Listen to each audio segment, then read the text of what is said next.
mid-year book recap. Here we go. I chose 5 books.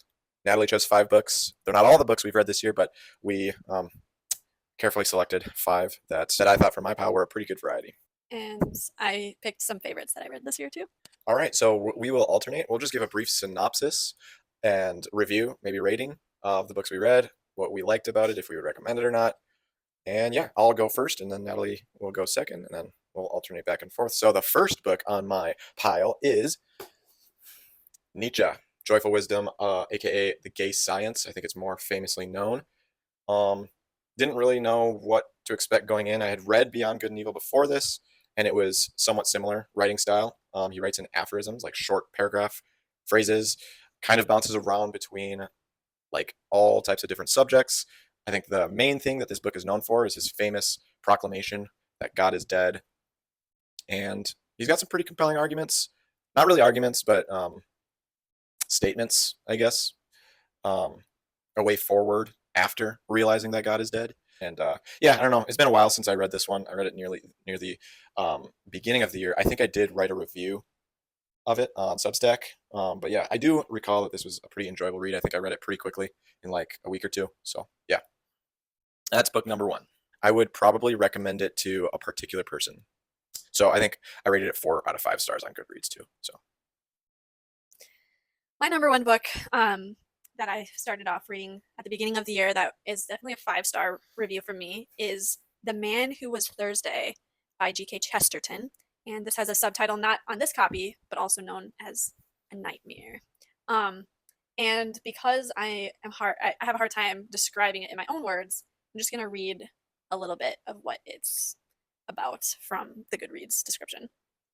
So, G.K. Chesterton's surreal masterpiece is a psychological thriller that centers on 7 anarchists in turn of the century London who call themselves by the names of the days of the week.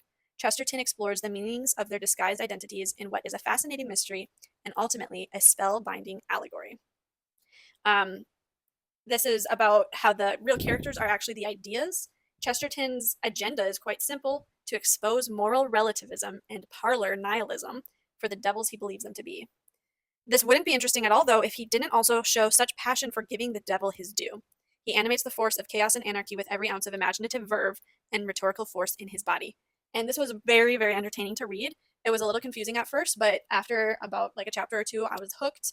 I was so curious about what was going to happen. I was trying to figure out who each character represented, whether they were a good guy or a bad guy, and why. And it was, yeah, it was thoughtful. Makes me want to go back and read it again. So I'd highly recommend it. all right, next up for me is um, very much of a change of pace compared to Nietzsche. Deeper by Dane Ortland. This is, I don't know if you'd call it like a sequel to Gentle and Lowly. It's part of the Union series that Crossway did. Um, and yeah, this was a book club book that I read with a couple friends. And there's like discussion questions at the end of every chapter. And it's all about the Christian life, what to do after you confess Christ and you realize you've been justified by faith. What does sanctification look like? And this book walks you through that. This was really great.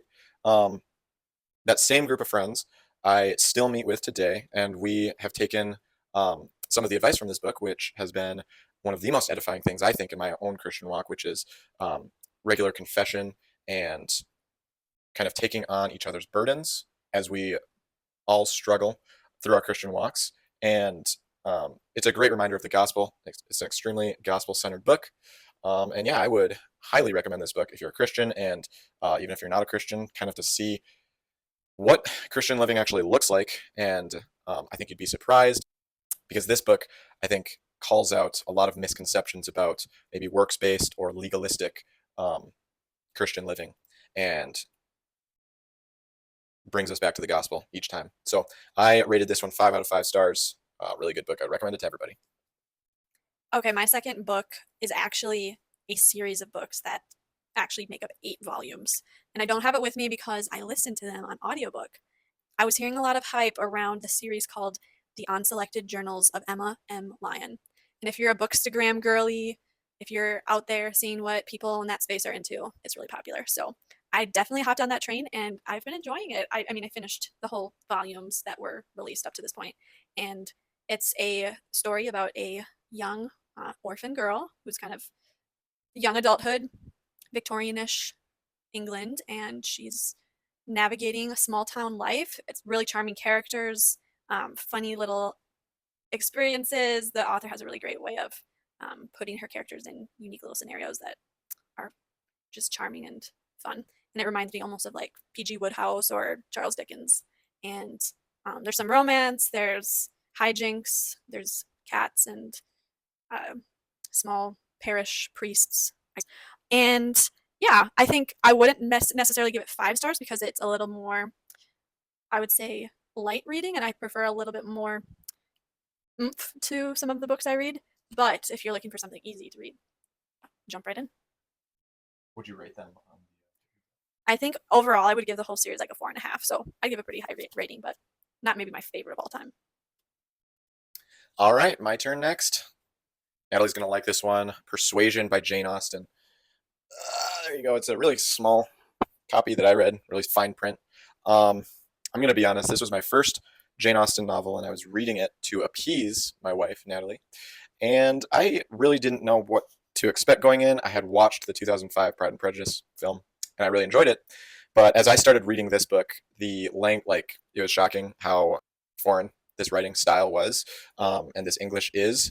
To me, it almost felt like I was reading the King James version again, or the English Standard Version of the Bible. And it took a lot of getting used to.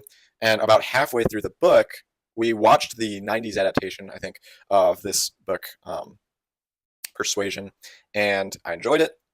And that added context and understanding of the story helped me a lot when I read the rest of the book. And the rest of the book was like pretty straightforward, really engaging. I thought the first half was slow anyways, story-wise. And so after I watched the film and got back into the story that was already picking up, it went through in a breeze. And I finished it in a couple days. And I ended up really enjoying it. I really liked Captain Wentworth's character. I kind of liked the setup of like lovers from a time long ago, or however Justin Vernon puts it, a lover of long ago. Past lovers reuniting.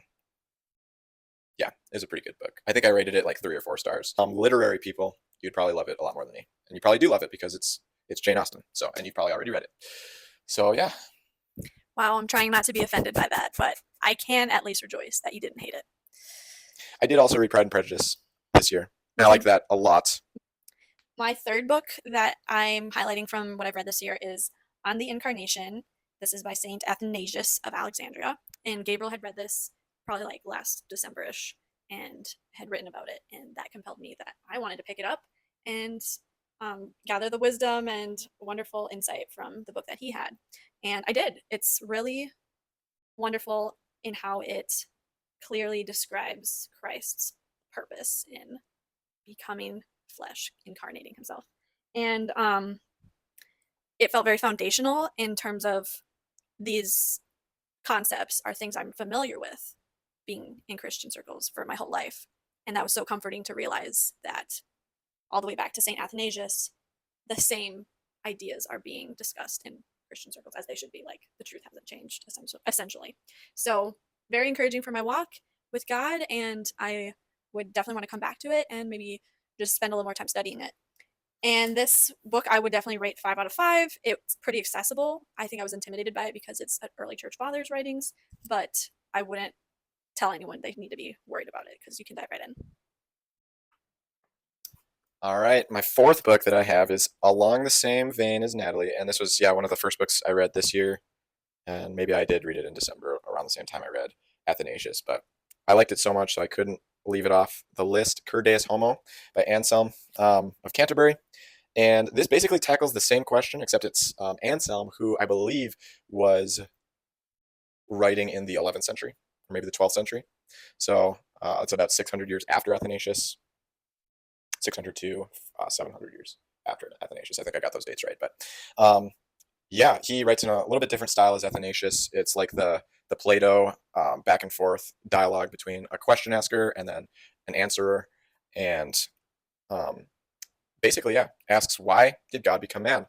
Why did he die the way he died? Why did he have to die in the first place? What does sin mean? Like all these foundational Christian questions surrounding the person and work of Jesus Christ.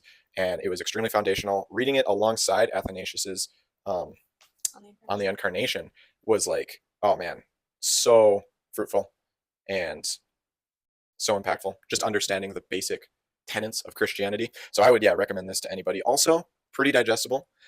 Anselm uses a lot of like analogies too to explain his points. Probably less digestible, I would say, than Athanasius, but that might be the translation I was reading. I just found this book at like a used bookstore, so it's not a special edition or anything. But but yeah, it was, yeah. I rated this, I think, like a 5 out of 5. The fourth book I'm highlighting from what I read this year is actually probably one of my top all-time favorite books. It's Knowing God by J.I. Packer. And this book, I listened to it on audiobook, although we do have the physical copy, and it was read by a wonderful British man. And that might be a big part of why I loved it, but also the content is amazing. It's very in depth and comprehensive. J.I. Packer goes through the attributes of God, he goes through different ways God relates to us. A big chapter or section that stood out to me in the book was about adoption and what that means for believers to experience adoption.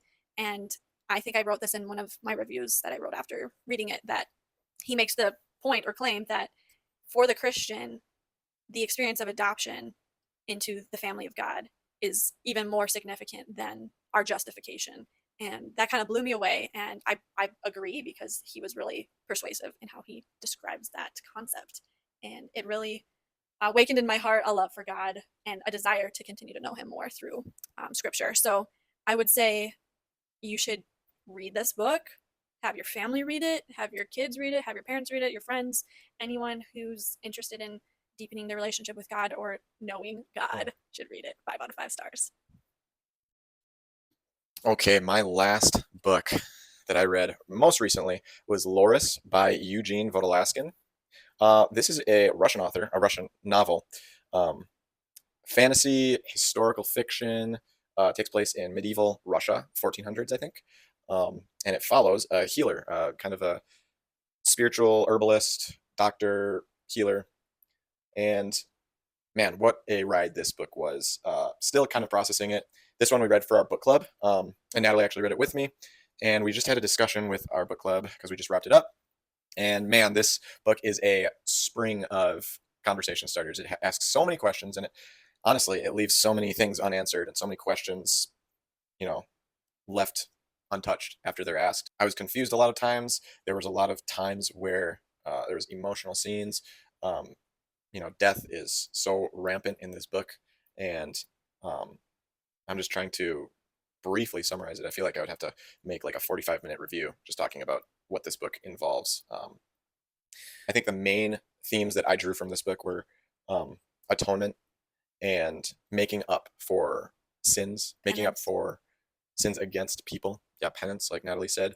The natural tendency for humans to want to atone for their own sins by works and by penance. And there is this one particular scene when the main character journeys to the Holy Sepulchre that is a great reminder that there has already been an atonement and that we have somebody to hope in and somebody to trust in, and that somebody is not ourselves, but he is Christ. And yeah, this is a great book. The main character is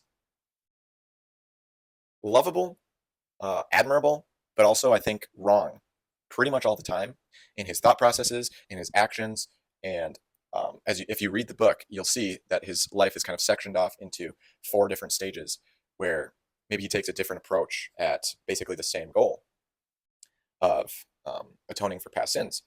And in each stage, there's growth, there's a learning, but ultimately it might be a little bit misplaced.